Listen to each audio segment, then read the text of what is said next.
यहाँ आपको बताएंगे कि T20 वर्ल्ड कप का पहला सेमीफाइनल पाकिस्तान ने अपने नाम कर लिया है। पाकिस्तान ने न्यूजीलैंड को 7 विकेटों से शिकस्त देकर फाइनल के लिए क्वालिफाई कर लिया। क्रिकेट दीवानों का जीत पर जश्न मनाया जा रहा है। इसी पर बात करते हैं नासिर अली से। जी नासिर, T20 वर्ल्ड कप का पहला सेमीफाइनल पाकिस्तान ने न्यूजीलैंड को 7 विकेट से हरा दिया है और फाइनल के लिए क्वालिफाई कर लिया है। शौकीन क्रिकेट की तरफ से जश्न मनाया गया। मेरे साथ शौकीन मौजूद हैं, बात करते हैं। बताइएगा, पाकिस्तान ने मैच जीत लिया, आप इस हवाले से क्या कहना चाहते हैं? बिस्मिल्लाहिर्रहमानिर्रहीम। आज का मैच जो पाकिस्तान और न्यूजीलैंड के दरमियान हुआ है, इसका हमने बेचैनी से इंतज़ार किया है और पाकिस्तान आखिरकार जीत गया है। हमें बहुत खुशी हो रही है, हम बहुत खुशी मना रहे हैं।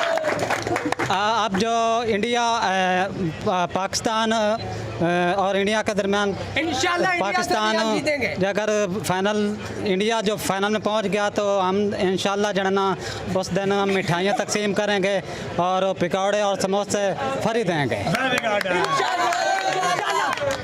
बिल्कुल, शौकीन क्रिकेट की बात आपने सुनी। उनका कहना है कि अगर पाकिस्तान और भारत के दरमियान फाइनल खेला गया तो इंशाल्लाह हम जीतेंगे, इंशाल्लाह जेलन जीतेंगे।